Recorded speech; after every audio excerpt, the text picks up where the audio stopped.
Hello guys, okay कैसे आप लोग, सब लोग कैसे चल रहा है, पढ़ाई बढ़िया चल रहा है एकदम। So my name is Sanjeev Pandey और स्वागत है आपका अपने प्यारे से चैनल में, खूबसूरत से चैनल में, जेआर ट्यूटोरियल में। Okay so we have completed the topic which is nothing but motion in a plane. हम लोग ने मोशन इन अ प्लेन खत्म कर दिया था और पार्ट वन हम लोग ने बहुत पढ़ लिया। लाइक पार्ट वन के हम लोग के 3 चैप्टर खत्म हो चुके हैं। आज हम लोग स्टार्ट करने वाले हैं पार्ट टू। ओके लाइक बहुत लोग बोल रहे थे कि सर पार्ट टू में कोई लेक्चर्स नहीं हो रहा है, पार्ट टू के कोई वीडियो लेक्चर्स नहीं आ रहे हैं, कोई चैप्टर स्टार्ट करो। सो आज हम लोग स्टार्ट करने वाले हैं part two which is nothing but part two का पहला चैप्टर। और फिजिक्स का अगर हम लोग बात करें तो chapter number 9 which is nothing but optics and रे ऑप्टिक्स। ओके उसको या फिर ऑप्टिक्स बोल लो या फिर रे ऑप्टिक्स बोल लो, दैट इज सेम थिंग। सो आज हम लोग स्टार्ट करने वाले बहुत ही बेहतरीन chapter which is nothing but रे ऑप्टिक्स। ओके देखो क्या बात करने वाले हैं आज, what is ray optics, ray optics में क्या डिस्कशन करने वाले हैं वो चीज आज हम लोग स्टार्ट करेंगे। ओके सो स्टार्ट करें आज का लेक्चर। चलो बुक पेन लेके बैठ जाओ, खाने पीने का सामान लेके बैठ जाओ, जो लेके बैठना है बैठ जाओ फटाफट। ओके वन शॉट लेक्चर देखना है। ओके वन शॉट में लेक्चर देखना है। हाँ लेक्चर पसंद आ रहे हैं तो लेक्चर को लाइक करना है, ऑब्वियस सी बात है। ओके अगर कुछ डाउट है तो कमेंट सेक्शन है तुम्हारे लिए, और अगर उसके बाद भी कुछ चीजें समझ में नहीं आ रही है तो तुमको पता है कि ये मेरा इंस्टाग्राम आईडी है, हम लोग वहां पे डिस्कशन कर सकते हैं, कोई प्रॉब्लम नहीं है। ओके और चैनल पे फर्स्ट टाइम हो तो चैनल को सब्सक्राइब कर लेना। ओके चलो सो let us start with optics. देखो ऑप्टिक्स का बेसिक मतलब क्या होता है, ऑप्टिक्स का बेसिक मतलब क्या होता है, ऑप्टिक्स क्या होता है। Okay can anyone suggest me in the comment box, कोई बता सकता है ऑप्टिक्स क्या है। ओके और रे ऑप्टिक्स क्या है। देखो optics is nothing but a light. Okay ये लाइट का एक स्ट्रेट लाइन बिहेवियर पढ़ना है हमको। मतलब लाइट क्या ट्रैवल होती है, लाइट ट्रैवल होती है इन अ स्ट्रेट लाइन, ऐसा in a particular direction, in a particular direction. Okay मतलब जब लाइट ट्रैवल हो रही है तो लाइट किसी एक पर्टिकुलर डायरेक्शन में ट्रैवल हो रही है, that is nothing but a ray optics, that is nothing but a ray. Ray देखो रे का मतलब क्या होता है, एक लाइन, एक line, this is nothing but a ray. So रे लाइट क्या हो रही है, लाइट एक लाइन में, एक स्ट्रेट लाइन मोशन कर रही है, मोशन नहीं कर रही है, एक स्ट्रेट लाइन में ट्रैवल कर रही है, that is nothing but a ray optics. Okay अब क्या क्या बिहेवियर होता है, देखो क्या क्या बिहेवियर शो करता है। अगर हम लोग बात करें तो रिफ्लेक्शन हमको यहां से ही समझ में आता है, रिफ्रैक्शन हमको यहां से समझ में आता है। ओके टोटल इंटरनल रिफ्लेक्शन हमको यहां से समझ में आता है। हम लोग देखें तो जो रेन फॉर्मेशन ये हो रहा है, रेनबो फॉर्मेशन हो रहा है, वो हमको यहां से समझ में आता है। ओके सो ये जो बेसिक चीजें हैं वो हमको रे ऑप्टिक्स बताता है। ओके बट एक्चुअल में ये जो टॉपिक है ये बहुत वास्ट टॉपिक है, बहुत ही वास्ट टॉपिक है।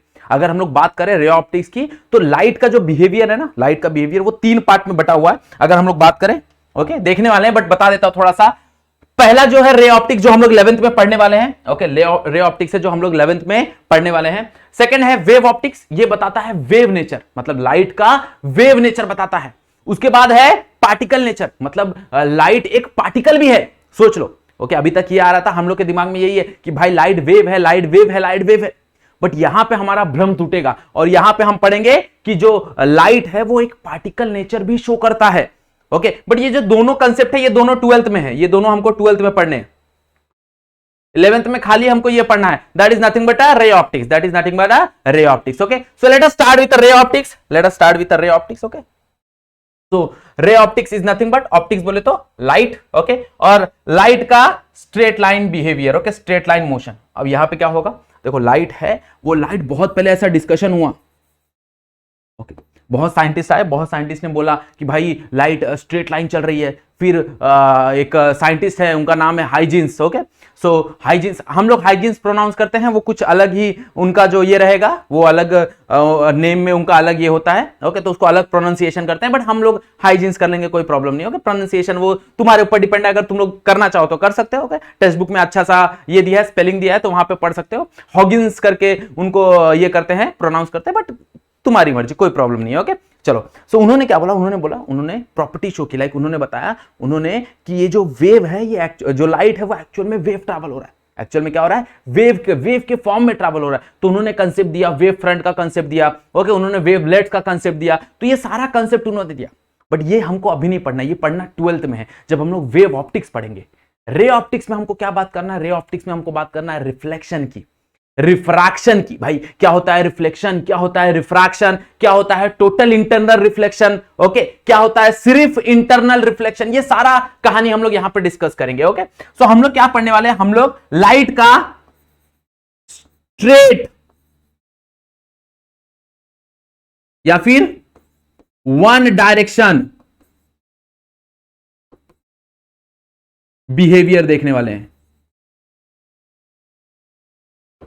हम लोग लाइट का क्या देखने वाले हैं? हम लोग लाइट का स्ट्रेट या फिर वन डायरेक्शनल बिहेवियर देखने वाले हैं यहां पे। ओके, जो कि बहुत ही इंपॉर्टेंट है, जो कि क्या है? बहुत ही इंपॉर्टेंट है। ओके, और ये ऑलरेडी हम लोग ने पढ़ा है, ऑलरेडी तुम लोग ने 10th में ये चीजें पढ़ी हैं। देखो, law of reflection, law of refraction already हम लोग ने 10th में पढ़ लिया, बहुत डिटेल में पढ़ लिया। तो यहां पे हम लोग उतना ज्यादा डिटेल में नहीं जाएंगे, यहां पे हम लोग थोड़ा बेसिक बस उसको रिकॉल करने की कोशिश करेंगे। उसको क्या करने की कोशिश करेंगे? रिकॉल करने की कोशिश करेंगे। ओके, सो अगर हम लोग नेचर ऑफ लाइट की बात करें तो भाई लाइट स्ट्रेट लाइन में भी ट्रैवल करता है। ओके, वेव के फॉर्म में भी ट्रैवल करता है, और वो एक पार्टिकल नेचर भी शो करता है। तीनों चीजें हैं। ओके, बाद में इसको कंबाइन करके बोला गया डुअल नेचर, मतलब पार्टिकल के पास दोनों नेचर है, पार्टिकल के पास दोनों नेचर, इसको हम लोग बोलते हैं डुअल नेचर। मतलब पार्टिकल के पास वेव नेचर भी है और पार्टिकल के पास पार्टिकल नेचर भी है। यहां पे वेव नेचर लिख देना ज्यादा अच्छा रहेगा। तो ये दोनों बहुत बड़ी कहानी है और 12th में बहुत विस्तार से हम लोग डिस्कशन करेंगे, कोई प्रॉब्लम नहीं है। यहां पे हम लोग सिर्फ डिस्कशन करेंगे भाई स्ट्रेट लाइन बिहेवियर का, वन डायरेक्शन बिहेवियर का। ओके, लाइट कैसे वन डायरेक्शन जा रही है। अब वन डायरेक्शन जा रही है तो कौन कौन से प्रॉपर्टी शो कर रही है, ओके, कौन कौन से फिनोमिना वो बता रही है। तो दो फिनोमिना है जो बहुत बेसिक फिनोमिना है, जो हम लोग ने पहले देख लिया है, that is nothing but reflection and refraction. तो एक एक करके देखेंगे। सबसे पहला हम लोग डिस्कस करेंगे रिफ्लेक्शन के ऊपर। ओके, तो रिफ्लेक्शन क्या होता है तुमको पता है? नथिंग बट जब लाइट आती है एक रिफ्लेक्टिंग सरफेस पे टकराती है, तो रिफ्लेक्टिंग सरफेस पे टकराने के बाद क्या हो जाती है? बाउंस बैक हो जाती है। क्या हो जाती है? बाउंस हो जाती है। So that phenomena is nothing but, उसको क्या बोलते हैं हम लोग? रिफ्लेक्शन बोलते हैं। सो मान लो कि यहां पे एक रिफ्लेक्टिंग सरफेस है, this is nothing but a reflecting surface. यहां से एक रे आ रहा है, ये हो गया मेरा रे। लेट्स से इस रे को नाम दे दो पी क्यू। अब यहां से क्या होगा? ये रे रिफ्लेक्ट हो जाएगा, मान लो इसको नाम दे दो P dash. Okay, so this phenomena is called as reflection. बस ये इंपॉर्टेंट है कि यहां पे कोई रिफ्लेक्टिंग सरफेस होना जरूरी है। रिफ्लेक्टिंग सरफेस, अगर रिफ्लेक्टिंग सरफेस नहीं होगा तो फिर काम नहीं बनेगा, याद रखना। ओके, रिफ्लेक्टिंग सरफेस होना जरूरी है तो ही रिफ्लेक्शन का फिनोमिना मिलेगा। अब लॉ ऑफ रिफ्लेक्शन क्या बोलता है? हम लोग ने ऑलरेडी पढ़ा हुआ है। क्या पढ़ा है? कि वो जो एंगल ऑफ इंसिडेंट है, मान लो यहां पे मैं एक नॉर्मल ड्रॉ करूंगा, this is nothing but a normal. Normal क्या ही होता है? परपेंडिकुलर टू द सरफेस, हाँ या ना? सो क्या बोलता है? ओके, लॉ ऑफ रिफ्लेक्शन क्या बोलता है? लॉ ऑफ रिफ्लेक्शन बोलता है द एंगल ऑफ इंसिडेंट हमेशा बराबर होगा एंगल ऑफ रिफ्लेक्शन के। ये सुनो, एंगल ऑफ इंसिडेंट हमेशा बराबर होगा angle of reflection. So this is nothing but a first statement. ये पहला स्टेटमेंट है। क्या है पहला स्टेटमेंट? तो एंगल आई हमेशा बराबर होगा एंगल आर के। Okay, angle of incident always equals to angle of reflection. Okay, second statement क्या है? What is the second statement? Second statement और बेहतरीन है। क्या बोला गया है? कि भाई ये जो इंसिडेंट रे है, ये incident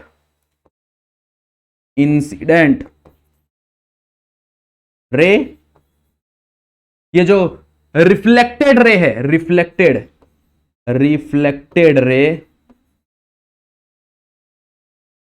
okay, incident ray, reflected रे, और ये जो नॉर्मल है,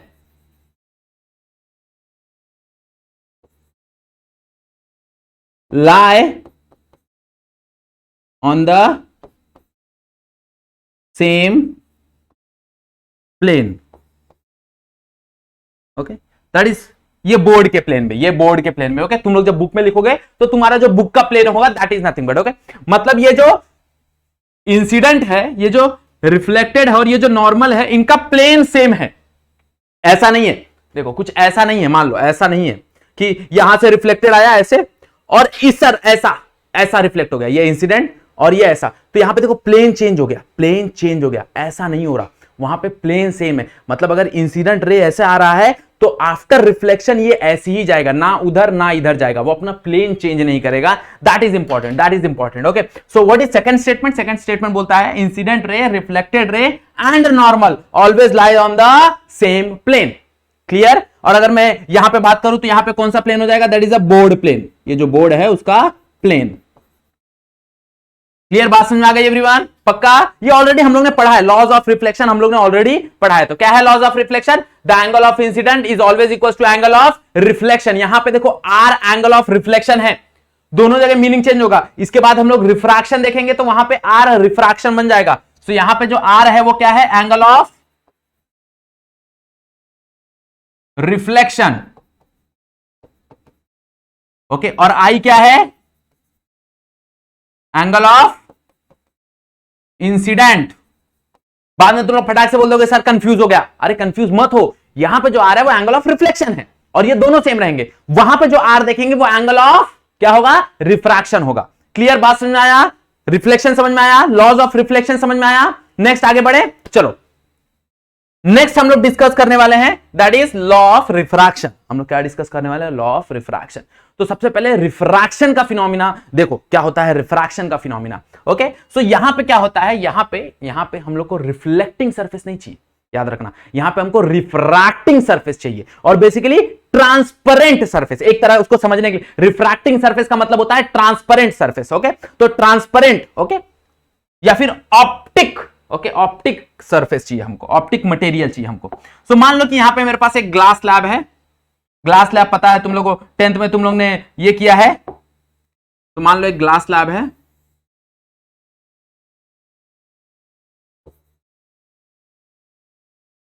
ग्लास स्लैब, ओके। और ग्लास स्लैब बेसिकली क्या होगा कि हम लोग को ग्लास का ही बनता है, ये सुनो। अब यहां से लाइट आ रही है, क्या आ रही है? लाइट आ रही है, ओके।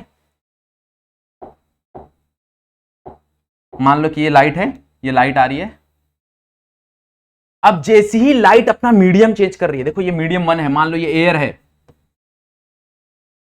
मीडियम 1, और ये मीडियम 2 है। अब लाइट ने जैसे ही अपना मीडियम चेंज किया, क्या हो गया? ये लाइट थोड़ी बेंड हो गई, लाइट थोड़ी बेंड हो गई। ये मान लो कि अगर यहां पे मैं नॉर्मल बना दूं, तो ये मेरा नॉर्मल है। अब यहां पे क्या हुआ? देखो लाइट बेंड हो गई, ओके। मतलब when light travels from one medium to another medium, light अपना जो पाथ है वो पाथ छोड़ के थोड़ा सा बेंड हो गई। And this bending of light, ये फिनोमिना जो हो रहा है, ये फिनोमिना को ही हम लोग बोलते हैं रिफ्रैक्शन। मतलब यहां पे क्या हुआ? यहां पे रिफ्रैक्शन हुआ। क्या हुआ? रिफ्रैक्शन हुआ। अब ये क्यों हुआ? बेसिकली क्या है? Because of the material, because of the medium. भाई हर एक जगह क्या है? मीडियम अलग अलग है। अब मीडियम अलग अलग है तो नंबर ऑफ पार्टिकल्स भी अलग अलग होंगे, यस और नो? ओके, वहां पे जो फोर्स ऑफ अट्रैक्शन है, फोर्स ऑफ रिपल्शन है, वो भी सब अलग अलग होंगे।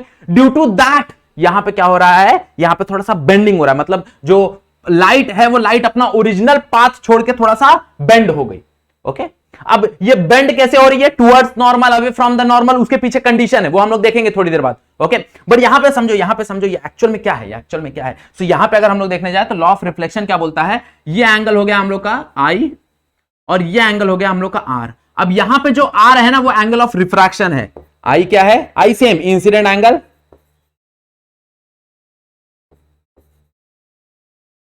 बट यहां पे जो आर है ना वो एंगल ऑफ रिफ्रैक्शन है, एंगल ऑफ रिफ्रैक्शन। और ये जो फिनोमिना हो रहा है, ये कौन सा फिनोमिना हो रहा है? रिफ्रैक्शन का फिनोमिना हो रहा है। अब यहां पे भी हमारे पास दो स्टेटमेंट है। क्या स्टेटमेंट है? पहला स्टेटमेंट क्या बोला गया? पहला स्टेटमेंट देखा गया कि अगर मेरा जो मीडियम है, ये दोनों मीडियम का जो पेयर है अगर वो सेम है, मीडियम का अगर जो पेयर है वो सेम है, मतलब मैं पेयर चेंज नहीं कर रहा हूं। अगर ये मेरा एयर मीडियम है और ये मेरा ग्लास मीडियम है, तो इसको एयर रखता हूं और इसको ग्लास रखता हूं और एंगल बार बार चेंज करता हूं। एंगल क्या करता हूं? बार बार चेंज करता हूं। तब भी मुझे ये जो रेशो है ना, sine i by sine r का जो रेशो है ना, ये ऑलवेज क्या मिलेगा? ये ऑलवेज कांस्टेंट मिलेगा। और इसी कांस्टेंट को हम लोग बाद में म्यू का नाम दे देते हैं, हाँ या ना? Sine i by sine r बराबर हो जाएगा किससे? म्यू से। अब म्यू क्या है? म्यू रिफ्रैक्टिव इंडेक्स है। बहुत जगह म्यू से रिप्रेजेंट किया जाता है, बहुत जगह एन से रिप्रेजेंट किया जाता है। टेंशन मत लो, दोनों बहुत सही है, ओके। कहीं तो न्यू से भी रिप्रेजेंट किया जाता है, तो टेंशन मत लो, म्यू लिखो या फिर एन लिखो, कोई प्रॉब्लम नहीं है, ओके। अब ये चीज को ध्यान देना है कि ये है क्या? ये हमेशा होता है, ये हमेशा होता है, क्या होता है?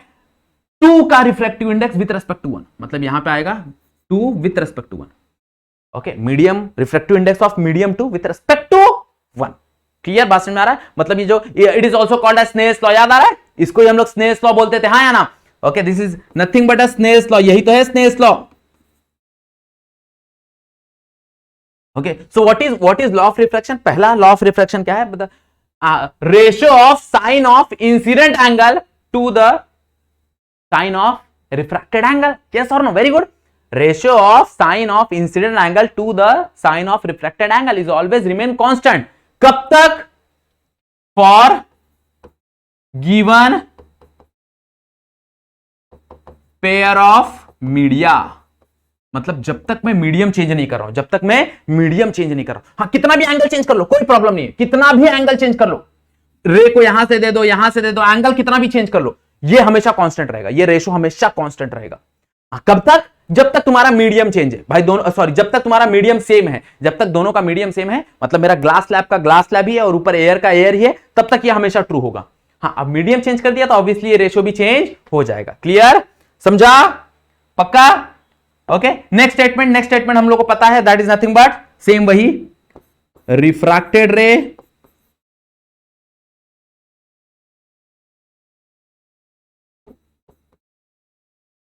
Incident ray and normal lie on the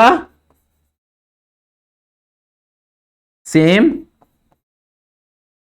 plane. Clear? ये हो गया फर्स्ट स्टेटमेंट और ये हो गया सेकंड स्टेटमेंट. बात समझ में आ गया सबको एवरीवन? पक्का? ओके. ये तो सेम चीज है भाई. जो मेरा रिफ्रैक्टेड रे होगा, this is nothing but a refracted ray, और this is nothing but a incident ray. ये मेरा इंसिडेंट रे है और ये मेरा रिफ्रैक्टेड रे है. ओके, आर शॉर्ट में लिख देता हूं. सो इंसिडेंट रे और रिफ्रैक्टेड रे. ओके, तो इंसिडेंट रे और रिफ्रैक्टेड रे और नॉर्मल तीनों की तीनों क्या करेंगे? सेम प्लेन पे लाई करेंगे. That is nothing but this board का प्लेन. ओके, तुम्हारे लिए बुक का प्लेन होगा, द पेपर प्लेन, बट यहां पे मेरे को बताने के लिए ये जो बोर्ड का प्लेन है, तीनों की तीनों उस पे लाई करेंगे. ऐसा नहीं है कि ये प्लेन से बाहर आ जाएगा, ना ना ना. मतलब ऐसा आके ऐसा कभी नहीं रिफ्रैक्ट होगा, बाहर कभी नहीं रिफ्रैक्ट होगा. तीनों की तीनों सेम प्लेन पे लाई करेंगे. That is nothing but the meaning of that statement. Clear? बात समझा? समझ में आया? What is law of reflection, what is law of refraction? Okay, थोड़ी देर के लिए हम लोग इसको ये हमको अच्छे से डिफाइन करेंगे. हम लोग रिफ्रैक्टिव इंडेक्स क्या होता है ये बाद में हम लोग डिफाइन करेंगे. हमको काम है इसका, तो इसको हम लोग अलग से डिफाइन करेंगे. What is refractive index? और ऑलरेडी मेरे ख्याल से तुम लोग ने 10th में डिफाइन कर लिया रहेगा. ओके, इट इज ये कोई वेक्टर या फिर कोई स्केलर क्वांटिटी नहीं है. ओके, याद रखना, ये इसका जो रेशो है ना, वो रेशो डिसाइड करता है, और रेशो सेम है तो इसके पास कोई यूनिट और कोई डायमेंशन नहीं है. क्लियर? बात समझ आई? ओके, सो ये चीज हम लोग अलग से डिफाइन करेंगे, उसका टेंशन मत लो, उसका टेंशन मत लो, वो अलग से डिफाइन करेंगे. फिलहाल के लिए हम लोग लॉ पे खत्म करते हैं. ओके, चलो नेक्स्ट ये भी तुमको शायद से पता रहेगा, कार्टेशियन साइन कन्वेंशन. ओके, सबको पता है कि कैसे कैसे साइन लिया जाता है. सो यहां पे हम लोग ध्यान देंगे. सो साइन देखो कैसे लिया जाएगा. अगर इस डायरेक्शन का साइन है पोल के इस तरफ, तो दैट विल बी नेगेटिव. अगर इस डायरेक्शन का साइन है दैट इज पॉजिटिव. अगर ऊपर है, प्रिंसिपल एक्सिस के ऊपर है, तो that will be negative positive, और प्रिंसिपल एक्सिस के नीचे है दैट विल बी नेगेटिव. ये सबको पता है. ओके, बट एक चीज एक्चुअल में सबको नहीं पता कि ये जो साइन कन्वेंशन है ना, ये एक्चुअल में करेक्ट नहीं है. हमारे लिए करेक्ट है. देखो, हमारे लिए बुक में साइन कन्वेंशन करेक्ट है, कोई प्रॉब्लम नहीं है, बट एक्चुअल में साइन कन्वेंशन कैसे लिया जाता है मालूम है क्या? कि मेरा जो डायरेक्शन है वो रे के अपोजिट है या फिर रे के अलोंग है एक्चुअल में. ओके, एक्चुअल में हम लोग कैसे लेते हैं कि भाई वो रे के अपोजिट है या रे के अलोंग है, तब जाके वो माइनस प्लस लिया जाता है. बट हम लोग सिंप्लीफिकेशन के लिए इसको समझ लेते हैं. सिंप्लीफिकेशन के लिए क्या समझ लेते हैं भाई? इस तरफ माइनस रहेगा, इस तरफ पॉजिटिव रहेगा, ऊपर पॉजिटिव रहेगा, नीचे क्या रहेगा? नीचे रहेगा नेगेटिव. हाँ या ना? क्लियर? बात समझ में आ गया? पक्का? कुछ डाउट है किसी को? नहीं डाउट है? अगर कुछ भी डाउट है तो मेंशन कर दो नीचे, कोई प्रॉब्लम वाली बात नहीं है. ओके, चलो. सो आज का वीडियो क्या करते हैं? आज का वीडियो यहीं पे एंड करने का प्लान करते हैं. ओके, क्योंकि हम लोग आज इंट्रोडक्शन वाला टॉपिक रखने वाले हैं, ज्यादा इसको खिचड़ी करने वाले नहीं है. नेक्स्ट लेक्चर से हम लोग मस्त बेहतरीन टॉपिक स्टार्ट करेंगे. Okay, clear? सो अगर वीडियो तुम लोग ने यहां तक देख लिया है तो वीडियो को लाइक करो, ओके, शेयर करो, और चैनल पे फर्स्ट टाइम हो तो चैनल को सब्सक्राइब कर लेना है ऑब्वियसली. ओके, चलो. सो आज का वीडियो यहीं पे एंड करते हैं. आज के लिए बस इतना ही. That's it for today. Thank you so much.